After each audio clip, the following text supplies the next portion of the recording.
আজকে আলোচনা করব সূর্যদেবের রাশি পরিবর্তন নিয়ে। এই 15ই ডিসেম্বর 2024 সূর্যদেব রাশি পরিবর্তন করবে, প্রবেশ করবে ধনু রাশিতে। ধনু রাশিতে অবস্থানগত সূর্য কী প্রভাব দিবে এই মেষ রাশির ক্ষেত্রে, এই বিষয়ে বিশেষ আলোচনা করব। সূর্যকে গ্রহদের রাজা বলা হয়, আর সূর্য যখন ধনু রাশিতে অবস্থান করে, এই ধনু রাশি তো দেবগুরু বৃহস্পতির রাশি, তো দেবগুরু বৃহস্পতির সাথে সূর্যের সম্পর্ক হচ্ছে মিত্রতা। এছাড়া সূর্যের সাথে মঙ্গলের সম্পর্কও মিত্রতা, তারপরে চন্দ্রদেবের সাথেও মিত্রতা। তো এই সূর্য এই মেষ রাশিতে কিন্তু উচ্চ হয়ে যায় আর তুলা রাশিতে নীচ হয়ে যায়। তো ধনু রাশিতে যখন অবস্থান করে তখন কিন্তু বিশেষ একটা বল পায় এই সূর্য। গুরুর রাশিতে সূর্যের অবস্থান যথেষ্ট ভালো ফল। গুরুর সান্নিধ্যে সূর্য যখন আসে তখন তার বলে যথেষ্ট বৃদ্ধি পায়, কারণ গুরু হচ্ছে জ্ঞানের কারক। তো জ্ঞানের আলো দ্বারা সূর্য কিন্তু বিশেষ প্রভাবিত হয়। গুরুর কাছ থেকে পাওয়া জ্ঞানে সঠিক পথে এগিয়ে চলা, আধ্যাত্মিকতার উপর রুচি বেড়ে যাওয়া, মায়া মমতা শাসন করার যে একটা জ্ঞান, যে একটা দিক নির্দেশ, একটা দার্শনিক যে চিন্তাভাবনা, এই জ্ঞান তো গুরুর মাধ্যমে সূর্য লাভ করে। যার জন্য জন্মকুষ্ঠিতে যদি গুরু আর সূর্যের জ্যোতি থাকে কারো জন্মকুষ্ঠিতে, তাহলে সেই জ্যোতি কিন্তু জাতক জাতিকাকে বিশেষভাবে প্রভাবিত করে, কর্মক্ষেত্রে বিশেষ উন্নতি ঘটায়, সমাজে মান সম্মান যথেষ্ট বৃদ্ধি করায়। মোট কথা চারিদিক থেকে একটা ভালো মান সম্মানের জায়গায় নিয়ে যায় এই সূর্য আর গুরুর জ্যোতিতে। তো যাই হোক, আলোচনাটি শুরু করার আগে আমাদের এই অ্যাস্ট্রো এসএম বাংলা চ্যানেলের মাধ্যমে সমস্ত দর্শক বন্ধুদের নমস্কার জানাচ্ছি। যারা বহুদিন ধরে আমাদের অনুষ্ঠান দেখছেন, এখনও পর্যন্ত সাবস্ক্রাইব করেননি, তাদের কাছে বিশেষ অনুরোধ করব চ্যানেলটি সাবস্ক্রাইব করার জন্য। যদি ভালো লাগে আজকের অনুষ্ঠানটি তাহলে অবশ্যই লাইক শেয়ার কমেন্ট করবেন। তবে আমি আমার দর্শক বন্ধুদের কোনো রকমভাবে বিভ্রান্তের মধ্যে রাখতে চাই না। এটা গোচরের ফল প্রকাশ করা হচ্ছে, এটা কারো কিন্তু কুষ্টি ধরে আলোচনা নয় যে কারোর সাথে মিলে গেল। এটা গ্রহদের গোচরের অবস্থানের ফল প্রকাশ করা হচ্ছে। তবে আমার বিশ্বাস আগামী দিনে এর থেকে কিছুটা হলেও মেষ রাশি উপকৃত হবে। সূর্য হচ্ছে কি পিতার কারক, আত্মার কারক। তো সূর্য যখন ধনুরাশিতে অবস্থান করে তখন কিন্তু আত্মবিশ্বাস যথেষ্ট বেড়ে যায়, তার সাথে উৎসাহ জিনিসটাও বৃদ্ধি পায়। আর সূর্য হচ্ছে কি রাজা, তো রাজার মধ্যে অহংকার জিনিসটাও থাকে, ক্রোধ জিনিসটাও থাকে। তো এগুলো কিন্তু নেগেটিভ জিনিস, এগুলোও কিন্তু যথেষ্ট হারে বৃদ্ধি পেয়ে যায়। তবে ধনুরাশিতে যখন সূর্য অবস্থান করে তখন বিশেষভাবে লক্ষ্য করা যায়, সেটা হচ্ছে কি গুরুজনদের প্রতি বিশেষ ভক্তি, শ্রদ্ধা ইত্যাদি কিন্তু বৃদ্ধি পায়, এবং কর্মক্ষেত্রের গতি যথেষ্ট বৃদ্ধি পেয়ে যায়। অনুশাসনের মধ্যে চলে আসে, সময়ের মধ্যে কাজকে সম্পূর্ণ করতে হবে, এরকম কিন্তু একটা প্রবণতা থাকে। মেষ রাশির ক্ষেত্রে যে মুহূর্তে সূর্য রাশি পরিবর্তন করছে, যে ধনু রাশি যেটা ভাগ্যের ঘরে অবস্থান করবে, তো সেই মুহূর্তে গ্রহদের কিন্তু অবস্থান এরকম। মেষ রাশির ক্ষেত্রে রাশির দ্বিতীয় ঘর বৃষ রাশিতে দেবগুরু বৃহস্পতি অবস্থান করছে, বক্রী হয়ে অবস্থান করছে চন্দ্রদেবের নক্ষত্র রোহিণী নক্ষত্রে। আর রাশির যেটা চতুর্থ ঘর, যেটা কর্কট রাশি, এই ঘরে আবার রাশির অধিপতি মঙ্গল নীচ হয়ে রয়েছে, তার সাথে আবার বক্রী হয়েছে, আর অবস্থান করছে পুষ্যা নক্ষত্রে, যেটা হচ্ছে শনিদেবের নক্ষত্র। আর রাশির ষষ্ঠ ঘর যেটা হচ্ছে কন্যা রাশি, এই ঘরে অবস্থান করছে কেতু, সূর্যদেবেরই নক্ষত্র উত্তরা ফাল্গুনীতে। আর রাশির যেটা অষ্টম ঘর যেটা হচ্ছে বৃশ্চিক রাশি, এই ঘরে অবস্থান করছে বুধ। আর রাশির কর্মের ঘর যেটা মকর রাশি, এই ঘরে অবস্থান করছে শুক্র। আবার শুক্র কিন্তু 28শে ডিসেম্বর রাশি পরিবর্তন করবে, প্রবেশ করবে হচ্ছে একাদশ ঘর যেটা কুম্ভ রাশি। আর কুম্ভ রাশির অধিপতি শনিদেব এই কুম্ভ রাশিতেই অবস্থান করছে, তার এই মূল ত্রিকোণ রাশিতে এবং মার্গী অবস্থায়। তার সাথে শনিও আবার 28 তারিখে নক্ষত্র পরিবর্তন করবে, প্রবেশ করবে দেবগুরু বৃহস্পতির নক্ষত্র পূর্বা ভাদ্রপদে।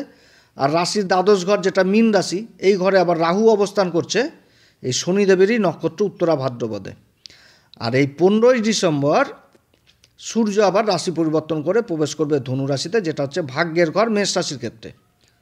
সূর্য হচ্ছে রাজা, মেষ রাশির ক্ষেত্রে সূর্য হচ্ছে পঞ্চম ঘরের অধিপতি, এবার ভাগ্যের ঘরে অবস্থান। তো এই সময়কালে আত্মবিশ্বাস মনের মধ্যে যথেষ্ট বৃদ্ধি পাবে, ঊর্জা, ডিসিপ্লিন, সময়ের মধ্যে কর্মকে শেষ করা, এরকম কিন্তু জিনিস একটা লক্ষ্য করা যাবে মেষ রাশির ক্ষেত্রে। এবং তার সাথে আবার নিজের অহংকার, ক্রোধ, জেদ ইত্যাদিও আবার কিন্তু যথেষ্ট বাড়বে, এদিকে কিন্তু যথেষ্ট খেয়াল রাখতে হবে। পারিবারিক সম্পর্ক যেরকম ভালো থাকবে, সেরকম আবার ধর্মের প্রতি যথেষ্ট মন জাগবে। 15 ডিসেম্বর সূর্য রাশি পরিবর্তন করে ধনু রাশিতে প্রবেশ করবে, সেই সময় আবার অবস্থান করবে কেতুর নক্ষত্রে। কেতুর নক্ষত্র হচ্ছে মূল নক্ষত্রে, এবং কেতু কিন্তু সূর্যদেবের নক্ষত্র উত্তরা ফাল্গুনিতে ষষ্ঠ ঘরে কিন্তু অবস্থান করছে, যেটা হচ্ছে কন্যা রাশি। এবং কেতুর উপর দেবগুরু বৃহস্পতির আবার দৃষ্টি পড়ছে, আর দেবগুরু বৃহস্পতি রোহিণী নক্ষত্রে এ সময় দ্বিতীয় ঘর ধনসম্পত্তির ঘরে অবস্থান করছে। নবম ঘর হচ্ছে উচ্চশিক্ষার ঘর, ঈশ্বরীয় শক্তির ঘর, ভাগ্যের ঘর, দূরযাত্রার ঘর, এগুলো দেখা হয়। পিতার সাথে সম্পর্ক এই ঘর থেকে দেখা হয়। তো কেতুর নক্ষত্রে সূর্যদেবের এই অবস্থান, যার ফলে এবং তার সাথে আবার রাশির অধিপতি নীচ অবস্থায় চতুর্থ ঘরে রয়েছে। তো এই সময়কালে এই যে কেতুর নক্ষত্র অবস্থান করছে সূর্য, শারীরিক দিক থেকে কিন্তু যথেষ্ট খেয়াল রাখতে হবে, শরীর স্বাস্থ্যের উপর যথেষ্ট খেয়াল রাখতে হবে।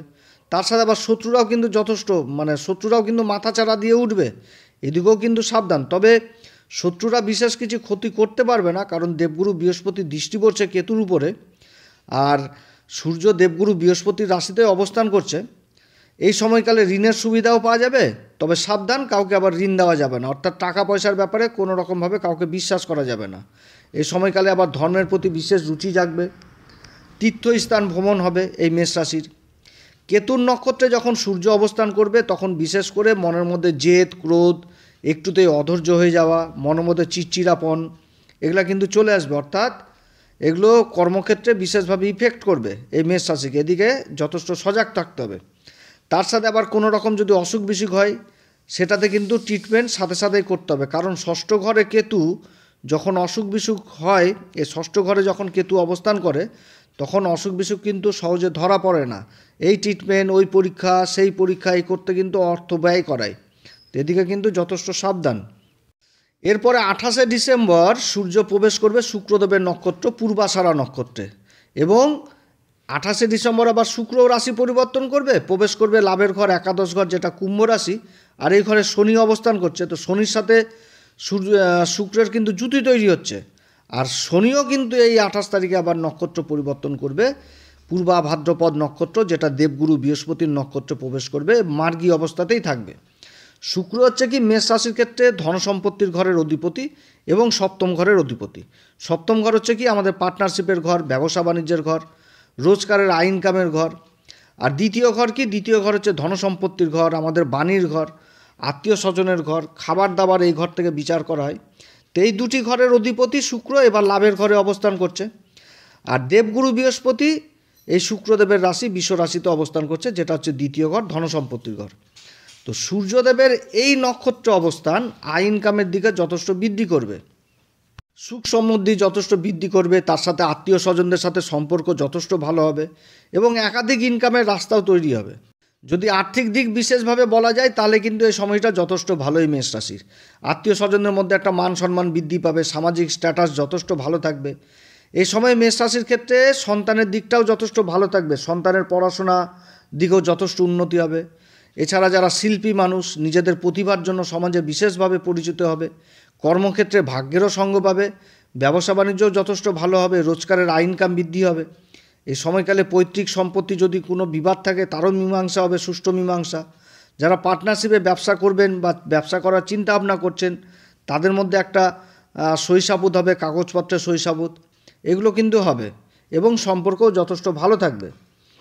মোট কথা, শুক্রদেবের নক্ষত্রে সূর্যদেবের এই অবস্থান যথেষ্ট ভালো হচ্ছে মেষ রাশির ক্ষেত্রে। তবে শুক্র হচ্ছে কি সুখের কারক, আর সূর্য হচ্ছে কি রাজা, অতএব নিজের ভোগ বিলাসিতার দিকেও যথেষ্ট খেয়াল রাখতে হবে, না তো অত্যধিক খরচাপাতি যথেষ্ট বৃদ্ধি পাবে এই সময়। এবার জানুয়ারি মাসের 10 তারিখে সূর্য প্রবেশ করবে হচ্ছে উত্তরাষাঢ়া নক্ষত্রে, আর উত্তরাষাঢ়া নক্ষত্রের অধিপতি স্বয়ং সূর্যদেব। তো মেষ রাশির ক্ষেত্রে সূর্য হচ্ছে কারক গ্রহ, ভাগ্যের ঘরে অবস্থান করছে। সূর্য হচ্ছে পঞ্চম ঘরের অধিপতি, এক ত্রিকোণের অধিপতি আর এক ত্রিকোণে অবস্থান করছে, তাও আবার কি দেবগুরু বৃহস্পতির রাশিতে। তো দেবগুরু বৃহস্পতির রাশিতে যখন সূর্য থাকে, বললাম সূর্যের একটা ভালো জায়গা হয়, আত্মবিশ্বাস যথেষ্ট বলি হয়, জ্ঞানের দিক থেকে বিশেষ জ্ঞান অর্জন করে। আর পঞ্চম ঘর থেকে আমরা কি দেখি? এই যে সূর্য যে পঞ্চম ঘর, যেটা হচ্ছে সিংহ রাশি, তো এই পঞ্চম ঘর থেকে আমরা সন্তানের জিনিসটাকে দেখি, শিক্ষা জিনিসটাকে দেখি, সোশ্যাল মিডিয়ার জগৎ দেখি। পঞ্চম ঘর থেকে আবার প্রতিভা জিনিসটাকে দেখা হয়, প্রেম ভালোবাসার সম্পর্ক দেখা হয়। তো ভাগ্যের ঘরে সূর্যদেবের অবস্থান, এটা কিন্তু যথেষ্ট ভালো মেষ রাশির ক্ষেত্রে। সন্তানের দিক থেকে পিতামাতাদের দুশ্চিন্তা দূর হবে, সন্তান যে কর্ম করবে সেই কর্মেই যথেষ্ট উন্নতি। আবার এই সময়কালে পিতারও সাপোর্ট পাবে সন্তান, পিতার সাথেও সম্পর্ক যথেষ্ট ভালো থাকবে। যারা উচ্চশিক্ষার জন্য বিদেশে যাওয়ার চেষ্টা করছেন তাদের বিদেশ যাত্রা হবে। যারা শিক্ষার সাথে জড়িত, যারা সমাজকে শিক্ষাদান করছেন, কোচিং সেন্টার যারা চালাচ্ছেন, যারা ট্রেনার হিসাবে কাজ করছেন, তাদের জন্য যথেষ্ট ভালো সময়, মান সম্মান যথেষ্ট বৃদ্ধি পাবে, কর্মে ব্যস্ততা থাকবে, আয় ইনকাম যথেষ্ট ভালো হবে। কর্মক্ষেত্রে নিজের কর্মকে প্রসারিত করার জন্য যে রুট ম্যাপ যা ভবিষ্যতের জন্য তৈরি হবে, এটা কিন্তু যথেষ্ট ভালো সময়। একটা ভালো পরিকল্পনা করতে পারবে, একটা কিভাবে চলতে হবে, নিজের জীবনকে নিয়ে কিভাবে চলবে আগামী দিনে, এটা কিন্তু সূর্যের দ্বারা এই সময় হবে। আর যারা যে কোনো প্রজেক্টের সাথে কাজ করছেন, একটা কোনো প্ল্যান করার প্রয়োজন, সেই প্ল্যানের কাজ যারা করছেন তাদের জন্য যথেষ্ট ভালো সময় হতে যাচ্ছে। আর্থিক সমৃদ্ধি পাবে, পরিবারের সুখ শান্তি যথেষ্ট বজায় থাকবে এই সময়কালে মেষ রাশির ক্ষেত্রে। তবে এই সময়কালে আবার বিশেষ সাবধানেও থাকতে হবে, সেটা হচ্ছে দেহের মধ্যে কোনো রকম আলস্য নিয়ে আসা যাবে না। কোনো কাজ করতে গেলে সেটা সময়ের মধ্যে করতে হবে এবং ডিসিপ্লিন মেনেই করতে হবে, এবং যে কোনো কাজ করতে গেলে প্ল্যান মাফিকই চলতে হবে। সূর্য যখন নবম ঘরে অবস্থান করে তখন কোনো রকমভাবে নিজেকে নেশার দিকে আসক্ত করা যাবে না। মদ মাংস থেকে যথেষ্ট নিজেকে দূরে থাকতে হবে। যেগুলো যারা এই সমস্ত নেশার সাথে জড়িত রয়েছেন, যে কোনো নেশা থেকেই কিন্তু দূরে থাকতে হবে এই সময়। কারণ সূর্য নবম ঘরে যখন বসে, আমাদের জ্যোতিষশাস্ত্র এটাই বলে যে নেশা মুক্ত হয়ে থাকতে হবে, যে কোনো নেশা। এই সময়কালে পিতার কাছ থেকে নেওয়া আশীর্বাদ রামবাণের মতন কাজ করবে, অর্থাৎ পিতার সাথে সম্পর্ক কোনোভাবে খারাপ করা যাবে না। যে কোনো কাজ করতে গেলে পিতার আশীর্বাদ নিতে হবে, যেরকম সেরকম পিতার সাথে কিন্তু আলোচনাও করতে হবে। এই সময়কালে মেষ রাশি কোন উপাচার করবে? মেষ রাশি প্রত্যেক দিন এই সময় সূর্যদেবকে অর্ঘ্য দিবে।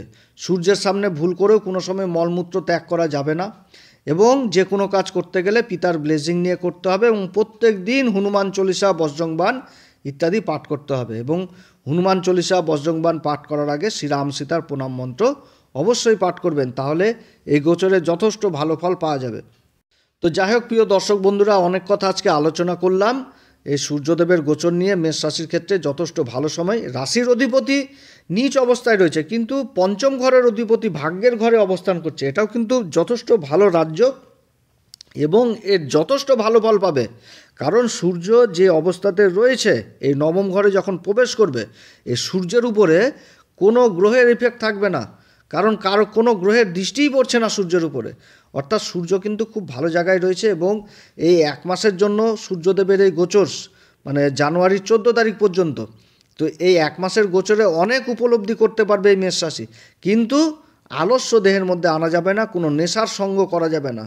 মদ মাংস, বাজে নেশা, এগুলো কিন্তু ত্যাগ করতে হবে এই সময়। আর ডিসিপ্লিন মেনটেন করে চলতে হবে, সময়ের মধ্যে কাজ শেষ করতে হবে, তাহলে সূর্যের রেজাল্ট যথেষ্ট ভালো ফল এই সময় পাওয়া যাবে। তো যাই হোক, অনেক কথা আলোচনা করলাম, যে তো আমার এই কথা, এই আলোচনা হয়তো কারোর সাথে মিলতেও পারে, আবার নাও মিলতে পারে। এবার যাদের মিলবে না তাদের কাছে বিশেষ অনুরোধ করব, আপনারা জ্যোতিষীয় পরামর্শ অবশ্যই নেবেন। কারণ 7.5 শুরু হচ্ছে এই 2025-এর মার্চের শেষের দিক থেকে। শনি রাশি পরিবর্তন করা মানেই আপনাদের এই মেষ রাশির 7.5 শুরু হয়ে যাওয়া। অতএব এখন থেকে উপাচার এবং জ্যোতিষীর পরামর্শ অবশ্যই নেওয়া উচিত। এটা আমার ব্যক্তিগত মত বললাম।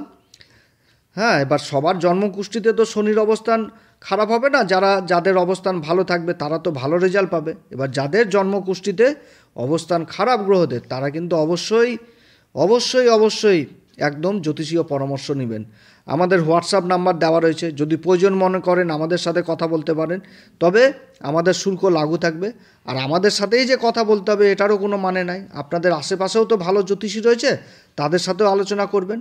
অতএব প্রিয় দর্শক বন্ধুরা, আজকে এতটুকুই।